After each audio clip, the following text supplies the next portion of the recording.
When the Dreamzzz theme was announced about a year ago, I was pretty skeptical. Now, there were some interesting looking sets, and our youngest daughter Autumn enjoyed some of them, but I wasn't sure the theme would last. And in part, I'm not the target audience. But I think one of the true telltale signs of a theme and its success is its ability to sustain itself. Now, the video theme from a couple of years ago was unable to do that. In fact, it did so poorly, LEGO canceled it pretty early on. But what I'm seeing in the upcoming June releases for the Dreamzzz theme is rather impressive. In fact, it's so impressive that I believe these sets and the theme overall is beginning to rival some of the best themes that LEGO is putting out there today. That would be like Friends or even Ninjago. Now, there's one telltale sign that I think demonstrates this at the moment, almost one that is on the verge of being unprecedented, if that's even a thing, and rather surprising that LEGO is willing to take this risk this early on in a theme. So come along and find out what that is.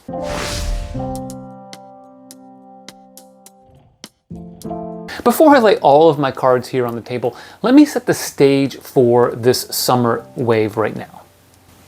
In the initial wave, you got a few interesting sets that you wouldn't see in any other LEGO theme. One such example is the Dream Village, which made use of these microfigs that allowed for a unique scale for this medieval themed set. Note the chimney on the bakery and this arch used for the roof on the potions shop. The latter is similar to a technique used in a modular building. Another example is the flagship set of the first wave, the Nightmare Shark ship, which is very striking with its huge eye, ship-shark combination, and pink accents. I chose to highlight this set not only because of its looks, but also because of its size. You get about 1,400 pieces for $120. That is actually very similar to many flagship sets across a variety of LEGO themes. Let's move forward to January 2024. This wave didn't strike me as all that particularly great, but I still want to highlight two sets rather quickly. First, there was this Narwhal hot air balloon, which features some really nice snot techniques to achieve the curves, along with some of those new leaf elements in medium azure. Then there was the Sandman's Tower, which features massive gears on the side of the set. There are some interesting components here as well, including the pearl gold hot air balloon pieces, which have only appeared so far in 3 sets. But these sets are nothing compared to the summer 2024 wave.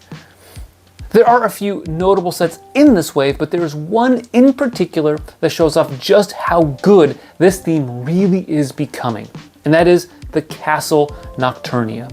The set comes with over 1,700 pieces, which makes it the largest Dream set released to date.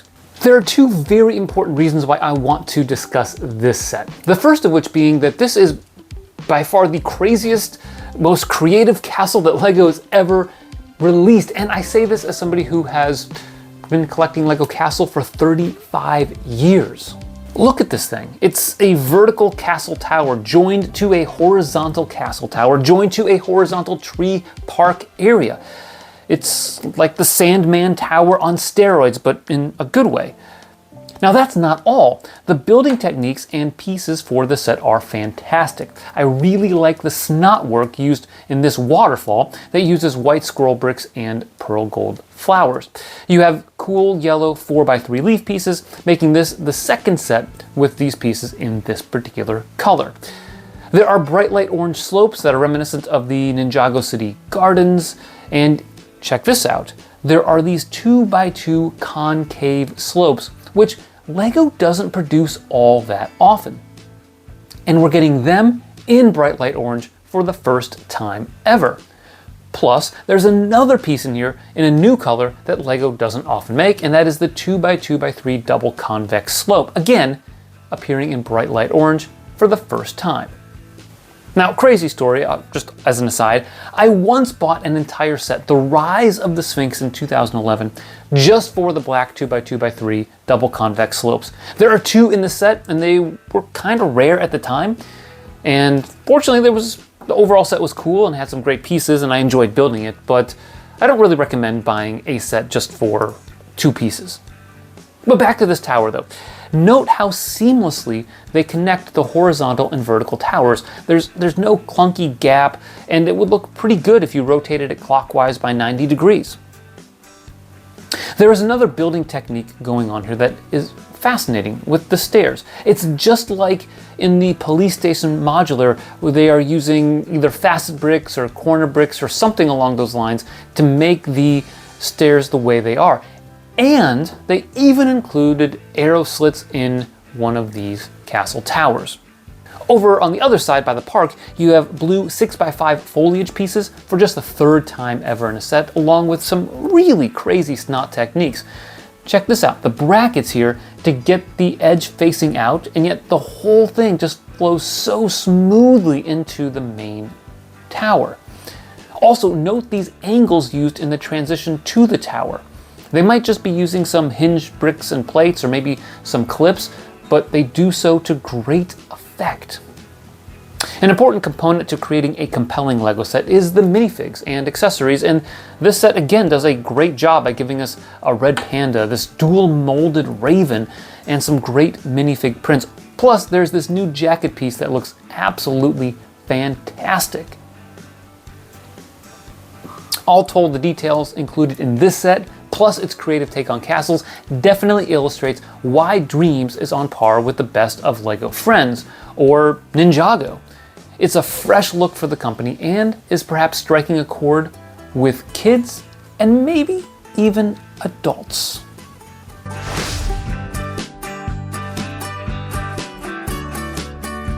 I can hear your counter arguments already forming in your mind, and I'd like to maybe dispel them rather quickly here. So first of all, I understand that a theme creating unique sets that, well, people haven't seen before is not in and of itself sufficient for a great theme. In fact, video was something we hadn't seen before, and that didn't last very long, and other themes have had reasonably short lifespans, even though the sets were unique. Also, I can see your point that just because a set has fantastic pieces and building techniques doesn't mean that the target audience, in this case kids, cares about it. I fully acknowledge that the Dreamzzz theme is primarily for kids, and while adults might care about pieces and building techniques, and maybe that's even debatable, there's something else going on here that I want to highlight, and I think it's more important than those two reasons that I mentioned before. And that is the price of this set. Now, I didn't mention it earlier when I said that there were 1,700 pieces, but this set retails for $200 US. Why does that matter?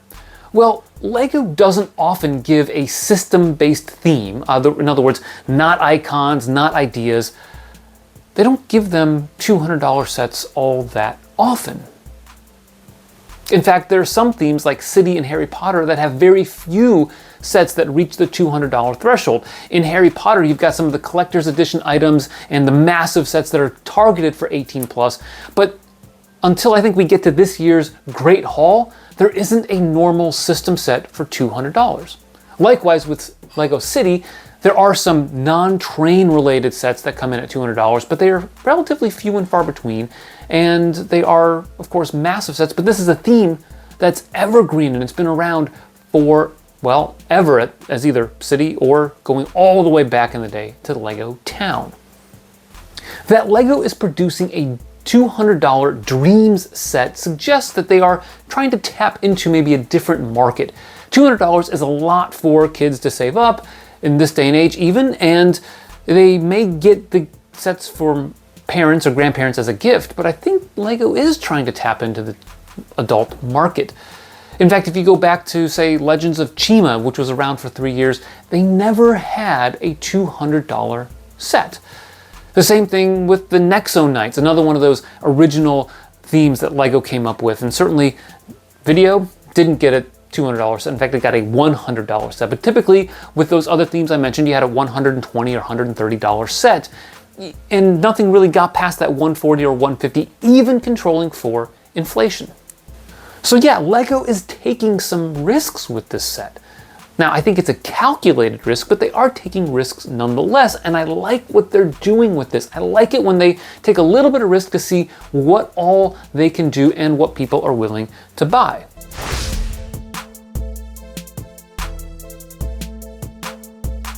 I mentioned both Friends and Ninjago earlier in this video for a reason, because I think they're pretty good comps to the Dreamzzz theme. All three of them are LEGO originals. They all have TV shows or animated shows that go with them. But if you take a look at when those two themes got their very first $200 set, there's an interesting finding.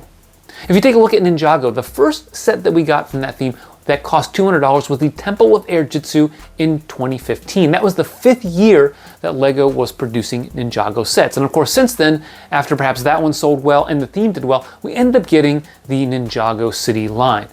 Now, if you look at LEGO Friends, we see that they just came out with their very first $200 LEGO Friends set, Andrea's Modern Mansion. That came out this year in January. That happens to be, by the way, the 13th year of LEGO Friends sets. Some of the sets they did earlier, like the Main Street and the Downtown Flower and Design Shops, were around $160, and those are pretty recent sets, so inflation doesn't bring those up to $200 quite yet.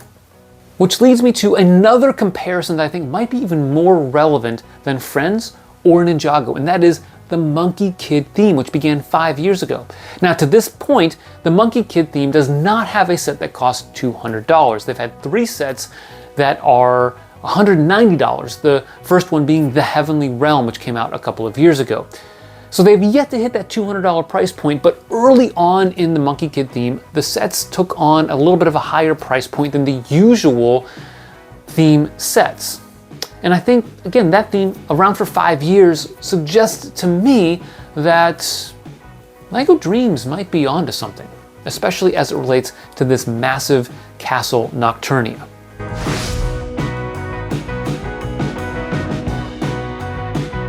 So what's the important takeaway here? Well, it could be that LEGO is super confident in their Dreamzzz theme, that they're just going all out on it, and they've seen such great sales, such positive reaction to the sets in the first year that it's been available that, you know, the sky's the limit. It could also be, conversely, that it's not doing all that well and LEGO's kind of taking this big risk over here, hoping that it catches on and more people buy a larger set where they might be able to get higher profit margins out of it.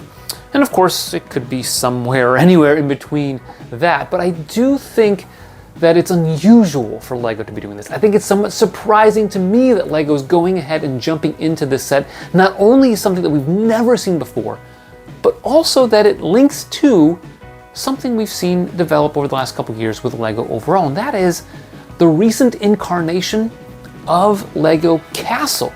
Now, we've had a number of sets over the last few years. In fact, you can see some of them behind me with the Medieval Town Square, the Lion Knight's Castle, the Blacksmith Shop, the Magisto's Tower, Gift with Purchase, and other sets in the collectible minifigs that are tying into the medieval theme. And this set kind of does that from a stylistic standpoint.